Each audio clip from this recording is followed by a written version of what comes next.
Well, hello everyone. I'm Jill Bloom, publisher of Roofing Contractor Magazine. Thank you all for joining us today, whether you're on Facebook, LinkedIn, Twitter, or whichever platform you consume your content. I am here today virtually with Rick D'Amato, my editorial director, along with Trent Cotney, who's the CEO of Cotney Construction Law, and Reed Ribble, who's the CEO of the National Roofing Contractors Association.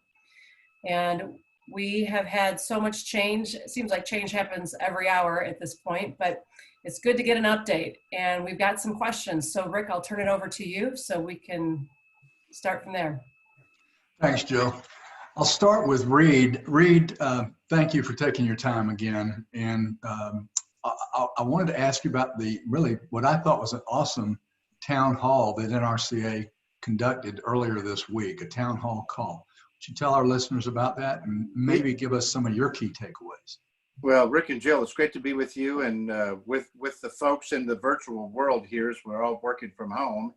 As you mentioned, Rick, we did a telephone town hall where we had around 3,000 people on the phone with us and our experts. Trent, who you're going to be hearing from in just a moment, was on that call, along with folks from our risk management department at NRCA, our technical department, our government relations department, legal. We're all there to offer just 4 or 5 minutes on what the landscape was. And then we were able to open it up for questions. And we had hundreds of questions come in on the computer. We were only able to take maybe 20 of them. But it was fascinating what I was seeing on my computer screen, because I was able to see all the questions. Some of them were not relevant to specifics that we were talking about in the moment, but there were a lot of questions on what is an essential business and what happens if I live in an area where the local government is saying one thing, but the state government is saying something else, and the federal government is saying something else. How do we deal with these multiple jurisdictions? And in some places where people live along a state border, they don't know, they might work in both Kentucky and Ohio, for example. And how do you manage when states have different requirements for sheltering in place? But this was another step on NRCA's efforts to be communicating with the industry in a rapid time of change. This is very different for people. And I could feel some of the anxiety coming through on the phone as we talked. For those that were not on the call, we're going to do this again. It's real simple to get on this call and just kind of watch LinkedIn, Facebook, Twitter, or go to nrca.net and you'll be able to find out when the next one's coming up. And you'll be able to be part of this call. But it's like listening to a live radio show, as you know. And you put your phone on speaker, you hear the experts talk, and you can dial in to talk to the moderator. So it was a good event, something that was easy, inexpensive to disseminate a lot of information to a lot of people. But people are still concerned. They don't know about how the taxes are going to fall down, what benefits are there available through the CARES Act. And so we had people there to answer those questions. Good. I felt like it was a great venue, and it was an enjoyable, from our listener experience. I thought it was very good. So what is NRCA and your team, what are you working on now into the future to continue to serve your members and the industry? Yeah, we're working on a whole host of things. Our risk management department is particularly busy as they continue to build out what does a safe job site look like? What does a work site look like? What are the safest methods for getting a crew from point A to point B in an era of social distancing? You know, we get our technical department is continuing to field calls on, man, I just had a customer call me and they're gonna delay the job, but I've got $10,000 worth of materials on there. What am I supposed to do? How do I secure this job? I'm halfway through it. And so we're continuing to provide advice and counsel to our members, and we're continuing to weigh on at the federal level about all kinds of rules that are now going to be written as a result of this several thousand-page law that was passed. A lot of your listeners may not be aware that when the Congress passes a law and the president signs it into being, it is then turned over to the various federal agencies to write the rules that apply to this law. And every day, new rules are coming out from the IRS and virtually every federal agency. Homeland Security just issued a new essential worker guidance that included construction. So we were thankful for that. But we're just constantly creating a clearinghouse. And at NRCA.net, we have a separate page, whether you're a member or not a member, you don't have to pay for it. You go to NRCA.net, and we've created a clearinghouse of information, of the most current information available from both the government and from state locations. So we're busy. I'm sure you are. I think we're all busy right now. Yeah. In spite of being interred in our own homes. So thanks for your comments. I'm gonna go to Trent now, but I'll get back to you in just a moment. One more little question. Trent, thanks for all you do. I know you've been working nonstop since all this started. So if you would, please catch us up on your top 3 items of concerns for roofing contractors, but I would ask you to please focus on what has been number 1. You may have changed that. What has been number 1 is who and where are roofing contractors essential workers, and what are the things they need to do to prepare themselves to be out in the world working, and possibly even have to provide evidence to the authorities that they're actually an essential worker. Sure. Well, first and foremost, I want to thank Jill and Rick. I appreciate the opportunity to come on and speak with you. This is a very unusual time that we're in, and Reed, your leadership and NRCA's leadership has been at the forefront of making sure that roofing contractors know what's going on. We have a team of people that are just constantly checking the news, the regulations, to make sure that we're up to date. And I would say right now, my top 3 has changed a little bit. Number 1 is still essential business. And the guidelines that have come out from the federal government started with the Department of Homeland Security. There was some additional guidelines that came out from DHS, and subsequent to that, there were CISA guidelines from another agency. And if you look in those regulations and interpret them, there is a general suggestion that roofing is included as an essential business as part of construction. Now, what's important to understand is that these are guidelines, and the local states and municipalities and even counties in some areas have put out their own orders. In order for a roofing contractor to determine whether or not they can continue doing business, they've got to look in their specific jurisdiction. And like Reed said, you could be working in Illinois one day, you cross the state line to Indiana, you might have a different set of rules. Generally speaking, roofing is an essential business, generally speaking. Okay, there are some exceptions. Okay, Pennsylvania, Washington makes it a little bit more difficult. New York State recently came out and said, unless it's absolute emergency, you can't do it. So one of the things that I want roofing contractors to really pay attention to is think about this. As we continue moving forward in this, almost every state and every jurisdiction that I'm aware of would probably allow service work, because service work in and of itself, because there's a leak, it's probably an emergency, okay? Now, obviously, you've got to parse through the different language that's in there, but as we're going through this disaster, as we keep going month after month after month, your service crews are going to become more and more important as new construction or re-roofs, may be prohibited depending on what jurisdiction you're in. So that would be the first one. Obviously it's changing. We had the big announcement from Governor DeSantis in Florida yesterday. I had, I counted 27 phone calls, text messages, and instant messages within 30 minutes. So I put out a video kind of explaining what that is. Here in the state of Florida, it is shelter in place, but both construction and legal are excluded. So it is, for construction, it's business as usual. The second thing that I would say we've been getting a lot of questions on is the logistics on the CARES Act and the SBA loans. And I had this question earlier today, and we have a fabulous tax group here in our office. They've really given me some great guidance. And one of the questions I've got is, Trent, what do I apply to? Prior to this CARES Act paycheck protection loan, there was a disaster relief loan. What do I do? How do I, what do I do there? Do I apply to all of them? Well, the answer is prior to April 1st, you could apply to the disaster relief loan and then subsequently apply to this one. Now you're stuck with the hand you're dealt. Okay. And one of the big things that roofing contractors really need to do is there's a choice of remedies here. Okay. If you really drill down into the CARES Act, you have the opportunity to potentially punt having to pay payroll tax. But if you take that option, it may affect your ability to get some loan forgiveness and some other things. So it's important, it's critically important that you look at what your options are and choose the correct path depending on what your business is. Because everyone right now just sees, okay, you know, paycheck protection loan, SBA loan, I'm going for that, that's what I'm doing.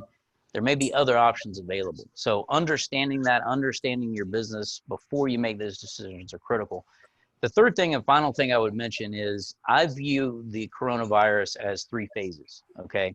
We are almost complete with phase 1. I define phase 1 as sort of shock and awe, okay? Which is just like what Reed said, we don't know what's going on. There's a lot of disinformation. People don't understand what's going on. We're almost done with that. We're about to enter phase 2. And phase 2 is going to consist of roofing contractors being able to survive the storm. Because what will happen, and what we've already started to see, is some general contractors are slowing payment. There's some jobs that are being suspended. There's some residential contractors that had jobs called off. So it's going to be more about how to effectively collect your money and think about restructuring your payment terms and navigating the waters. And then finally, phase 3 is sort of the reconstruction. How do you come out of this? What lessons do we learn as an industry, and how do we come out stronger? So what I would like roofing contractors to do is we're in that second phase now, or we're very close to it. And anyone that is bidding jobs now, I said it in a video post the other day, we are no longer a bank for customers. You need to figure out a way to get those deposits for material. Don't do pay upon completion anymore. Figure out ways to make sure that you are obtaining those payments, because we don't know what it's going to look like 30, 60, 90 from now. Right. I know the governor of my state, my home state, Georgia, came out with the shelter in place rule and has changed some of the metrics. What are your counselors in Georgia telling you about our roofers here? So we try to update all the jurisdictions on our website. We have a 50-state review. From what I understand, it's Atlanta had already had something in place, and the majority of what I've seen sort of mirrors what Atlanta had. So I believe construction, as I've seen it, is still essential business. I didn't see anything that would suggest otherwise. And that tends to be sort of the MO for most states. There's rare exceptions. I can understand in New York City, they've had to take, significant precautions because of the population density. But generally what we're seeing is construction is exempted. Where it becomes a little bit more difficult to understand is where you really start parsing down. Okay, construction is important, but is an essential business, but is the marketing person that works in your construction business. So, you start getting over, when you start really looking into it, there's not a lot of, you're having to do some interpretation. And that's kind of the environment that we're in right now. And as Reed said, these agencies are cranking out guidelines daily. And if you really looked at the SBA loan compared to the CARES Act, there's a lot of inconsistencies in there. Last night I'm looking at this kind of scratching my head going, well, the CARES Act says this, but this application says something different. So, and that's just kind of the world we live in now, because the government's having difficulty keeping up with the regulation that's needed. Well, I think as fast as this is moving, you can almost anticipate that sort of thing happening. Tell me, what are you advising your clients in terms of their crews being out on the road, understanding that they could cross state lines and that they might be challenged by authorities for even being outside? What are you advising your clients in that? So one of the things that we're doing for customers is creating central business notices that mirror the orders that are in their jurisdiction. We first started experiencing this in the Bay Area in California, where we had crew members getting pulled over, and what we had to do was create an essential business notice that defined why they were essential under the order. So far, that's been sufficient when they have gotten pulled over. Okay. The other things that we've done is created essential business cards that crew members can carry on them in the event that happens. Most jurisdictions aren't policing it heavily. So if you're riding around in a crew cab with a ladder on it, it's unlikely that you're going to get pulled over. Anything is going to happen. But what we recommend is making sure that you've got some documentation that at least cites the order in your jurisdiction and explains why you are an essential business. So if you do get pulled over, you have that to show the authorities. And the reason I ask that is because if there's a potential for that to change, the enforcement could ratchet up, and it could ratchet up very quickly, just like everything else. Yes. I couldn't help but take note when our governor, the governor of Georgia, Brian Kemp, was speaking on the topic. He mentioned National Guard. He didn't threaten anybody, but he made it clear that when the orders go through, they would figure out a way to enforce them. He anticipates people are just going to do the right thing, but we know how Americans are free people, Right. and we don't always just toe the line when it comes to those things. I want to ask you both one last question, and you both made mention of it. Just tell our viewers how to get more helpful information. Reed, go ahead. Right? All right, yeah. So NRCA has been compiling notices from the federal government, from County Construction Law, our own team putting them together, resources from accounting companies. One of the things I'm glad that Trent mentioned today was some of the tax provisions that were there in the CARES Act that a lot of people don't know. There is actually a cafeteria of things that are available to contractors, and you need to stay in close contact with your accountant or tax attorney to make sure you know what's available. We've got information about that at nrca.net.